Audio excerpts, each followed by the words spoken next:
Tune in and be part of the conversation and the dialogue. That's the phrase that we're living by right now in the second hour of TRAXXfm's Trax Momentum, 11:15, and it's now time for Face to Face. I'm your host, Anil, on the mic, and Anil is not alone in the studios. Today I'm joined by an expert in the field of economics, and he's none other than Dr. Mohd Afzanizam Abdul Rashid. He's the chief economist at Bank Muamalat, Malaysia. And today, Dr. Afza will be sharing his expertise on the topic that we're discussing today, which is Malaysia's economic performance and expectations. Dr. Afza, welcome to Face to Face.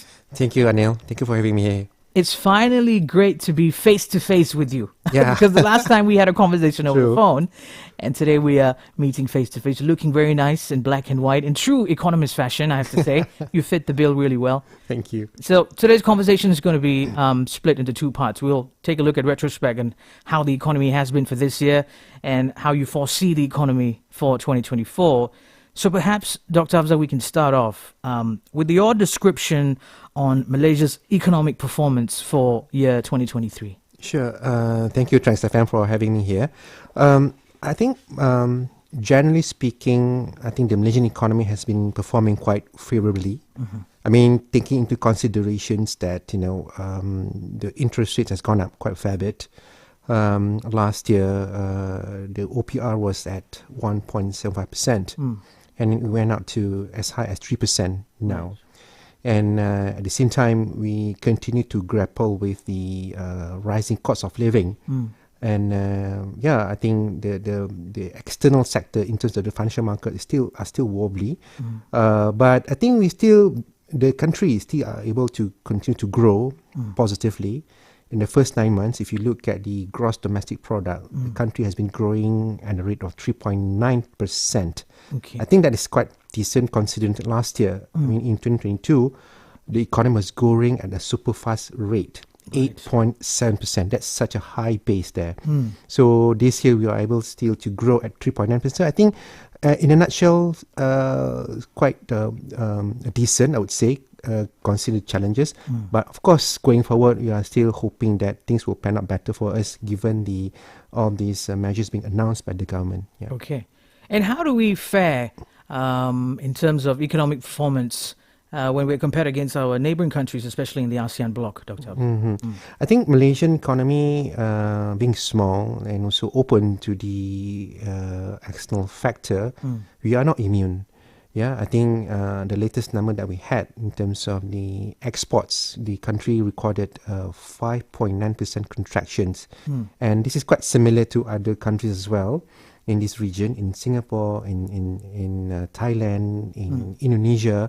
So we are very trade-dependent nations. So on that note, I think we are faring quite fairly, pretty much standard across the board. Okay. In that sense, yeah. Okay. Just to backtrack a bit, you mentioned about GDP and our steady growth. Sure. One of the things that we try to achieve during our conversation is to make all of these financial terms as relatable to the layperson out there. Right. And I understand from a previous conversation I had with one of our guests that GDP on the rise essentially reflects on the country's export, on the growth. Or maybe you can, add some perspective to that, right. Doctor. Yeah. Essentially, GDP is a gross domestic product. Which tells you about the amount of production of output for the year. Okay. This covers the goods and also services sector. Okay. And in the process, in order for you to produce an output, you need a labor. Yeah. You need machines. Okay. In economic terms, we call it capital.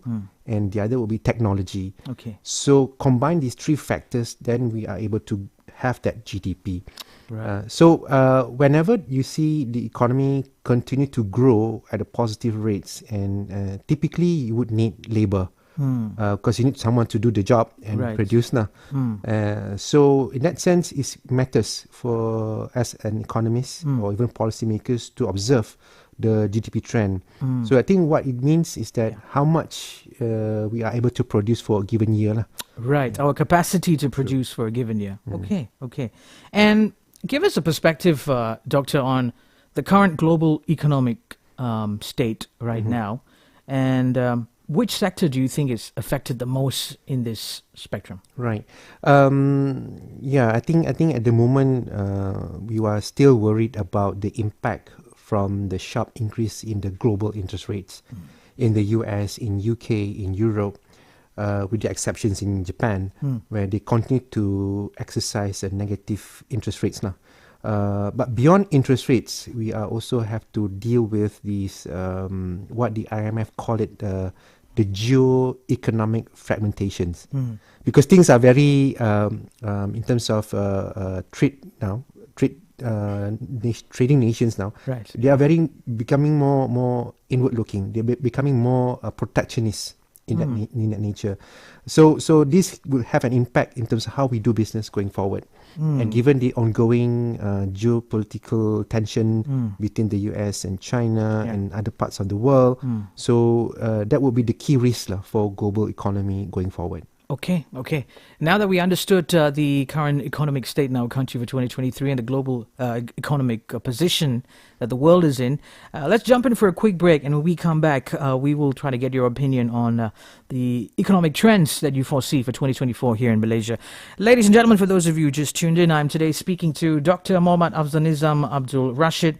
He's the chief economist at Bank Muamalat Malaysia, and today we are taking a retrospective view at the Malaysia's economic performance for 2023 and our expectations for year 2024. Keep it right here on Face to Face at TRAXX Momentum.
Welcome back, everybody. This is Face to Face with your host, Anil, on the mic. We're speaking about Malaysia's economic performance for year 2023 and what is it looking like for 2024. And who better would it be to talk to us about that than an expert himself? In the studios today, I have Chief Economist at Bank Muamalat Malaysia, Dr. Muhammad Afzanizam Abdul Rashid. Dr. Afzal, welcome back to Face to Face. Sure.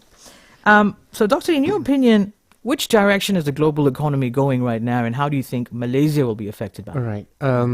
Based on the IMF projections, they are looking at the global GDP to grow at a rate of 2.9% next in 2024, Okay. from an estimated of 3% this year. Okay. In 2022, it was 3.5%. So if you look at the trajectory, it's likely to be slower and moderate. And like I said, this is very much a functions of the global monetary tightening, which means it's all about the interest rates being too high. And at the same time, the ongoing geopolitical concern between the major superpowers.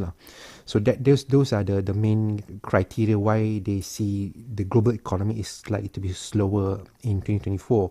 So us, Malaysia, I think being open economy, definitely that will have some impact to our export performance. But having said that, that's the more reason why the domestic demand has to play its role. Okay. And in this regards, you can see that the government has announced their budget for next year, which still an expansionary mode. You can see that the allocation still, I would say, quite high, 393 billion. Okay. That works out about fiscal deficits of 4.2% of GDP. So it tells you that the stance of the fiscal policy is still expansionary. It means they want to support the economy. Right, right. So okay. the more reason that the domestic demand has to play their role to offset the possible moderations in global demand. Okay. And how did this external demand affect Malaysia's growth for 2023?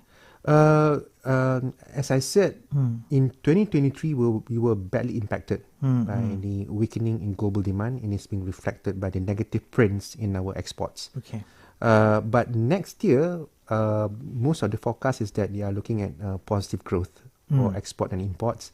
And more importantly, our main driver for our exports is the semiconductor or the electrical and electronic sector. And based on the forecast made by the World Semiconductor Trade Statistic, WSTS, they are looking at 13% growth for global semiconductor sales in 2024. Wow. That should translate into better growth in our exports of semiconductor-related products. So on that score, I think there is hope that our external front or external demand would do better. So that could actually propel our GDP growth for 2024. And that could be the reason why the government is looking at a high trajectory in terms of growth numbers for 2024. They are looking at 4% to 5% GDP in next year. Does the country have the capacity to cope up with the projections that the government has in terms of labor, workforce, and things like that? Yeah, I think, essentially when you have that situation whereby the cost of living is still high, interest rates are still high, naturally the sentiments are very cautious now. And this is being reflected by the Malaysia's Purchasing Managers Index, PMI. It's a measures for business sentiment, which continues to hover below 50 points. So whenever it is 50 points, it means that a lot of businesses are very pessimistic now. Right. So this is the role again by the government to showcase their commitment to promote growth in the economy. So I think that could actually help to boost up the confidence level. I see. Yeah. Okay. And based on a country's 2023 performance, what do you think is the projected economic growth rate for Malaysia in 2024? Right. This year, first 9 months, we're already growing at a rate of 3.9%. I think we are able to grow at 4% full year. Next year, based on the government forecast, they are looking at 4 to 5%. At Bank Muamalat, we are looking at 4.3%. So the trajectory is a little bit higher from 2023. Okay. So the main premise, obviously, the domestic demand.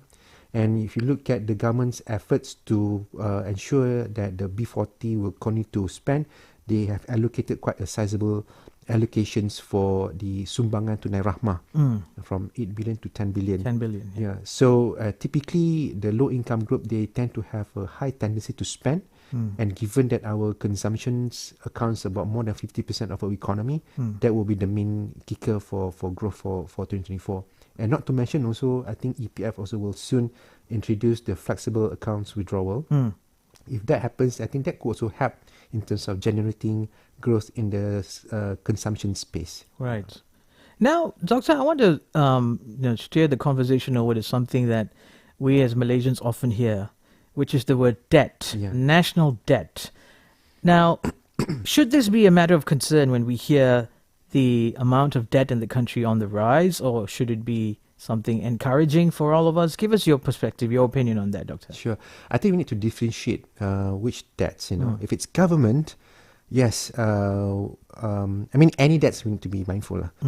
Be it is household debts or even corporate debts or even government's debt. But in the case of government, they are quite special in that sense. They have that flexibility to raise debts. Right. In particular, if the debt is in the ringgit denominated. Okay. In our case, Malaysian government debts in ringgit terms account about 97%. Okay. I mean, almost all of it is in ringgit. Ringgit. So they are able to raise their debt almost seamlessly. Okay. And we have major institutions like EPF, Co-op, and the banking institution and insurance institution, which would love to have government debts as part of their liquidity strategy. Right. Because government debts is typically very liquid assets in the eyes of these institutions. Okay. And it also carries a low risk returns for them.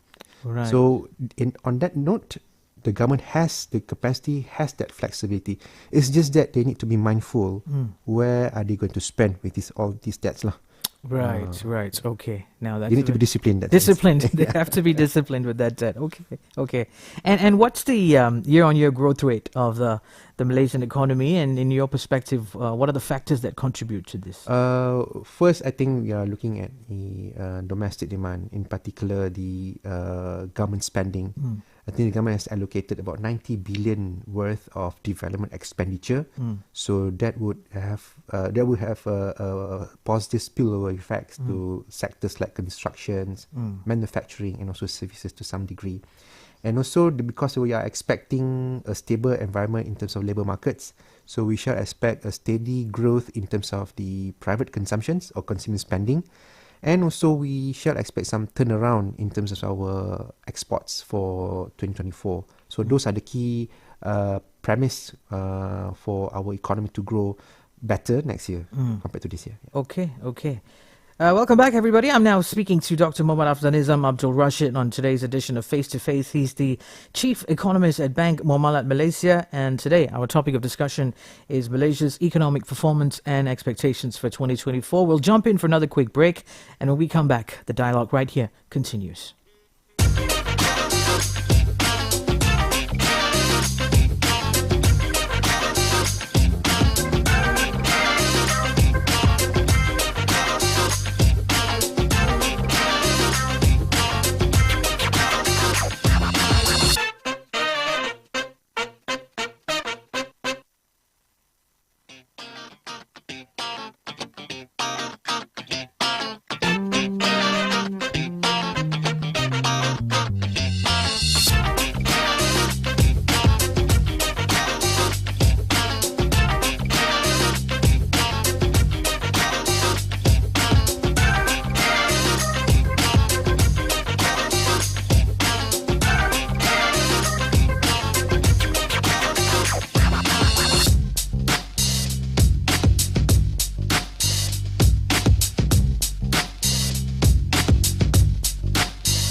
Chief Economist at Bank Muamalat Malaysia Berhad. And today, Dr. Afza is speaking to us on Malaysia's economic performance and expectations for 2024. Dr. Afza, welcome back to Face to Face. Thank you. Now, Dr. Afza, how has the Malaysian GDP growth trended on a quarter-to-quarter basis in 2023? Right. I think we started the year with 5.6% in the first quarter, and then we went down slowly to 2.9%, and then slightly higher, 3.3% in the third quarter. So, on that note, I think it's very slow, and in fact, I think we are growing at a rate below our potential. Okay. Which means that if assuming that we use up our resources, we should be able to grow around 4.5 to 5%. But then we are growing at a rate of 3.9%. So it's still positive growth, but it's kind of underperform kind of trajectory, and also is actually because of the weak sentiments among the businesses, among the consumers. So that actually explains why we are in this situation in terms of a lower trajectory in terms of economic growth. But essentially, it's a slower growth environment for 2023. Yeah. Okay. And what are some of the measures that are in place for Malaysia to address any form of potential economic challenges for next year?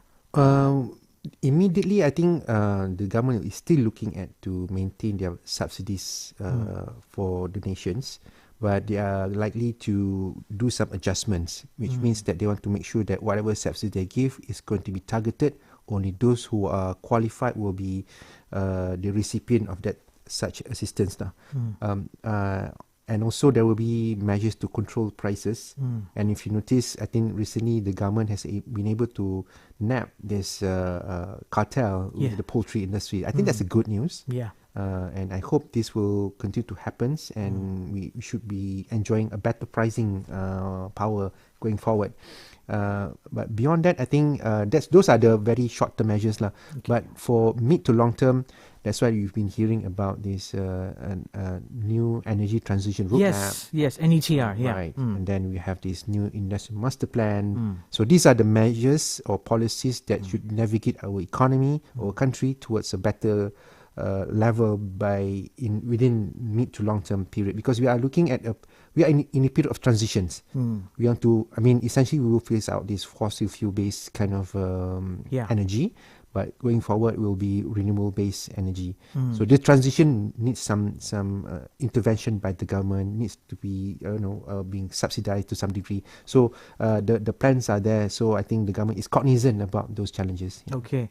Since you touched on NETR, the new energy transition roadmap, one thing that has come to the limelight right now is electric powered vehicles. Right.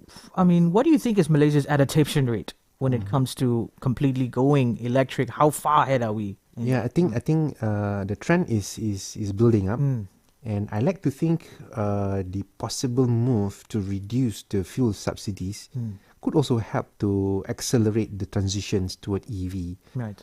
So I think it's a combination of having this tax incentive for them to own these EVs. And at the same time to make sure the right behavior among our society. So on that note, having to rationalize this fuel subsidies would actually having the right incentives, so to speak, for them to transition or to switch to EV at some point. Right. Okay. Dr. Afza, thank you so much for setting aside your time. I know you have a very busy schedule today. You're completely on the media, in the limelight this entire day. And it was such an enlightening conversation. Any final words before we let you go? Well, I think just stay positive. Just be honest about yourself. Then, I think you should be able to prevail. Right. Okay. Dr. Afza, thank you very much for joining us today in Face to Face. We wish you the best in 2024 and have a lovely rest of the day ahead. You too. All right, I just wrapped up a very interesting conversation on today's edition of Face to Face with our guest in the studios, Dr. Mohd Afzanizam Abdul Rashid, the Chief Economist at Bank Muamalat Malaysia Berhad. And today he shared with us some insights, his expert opinions on Malaysia's economic performance and expectations. We'll be right back after a short song break, just to break away for the news. In the meantime, you are now listening to TRAXX's Momentum with me, your host, Anil, on the mic.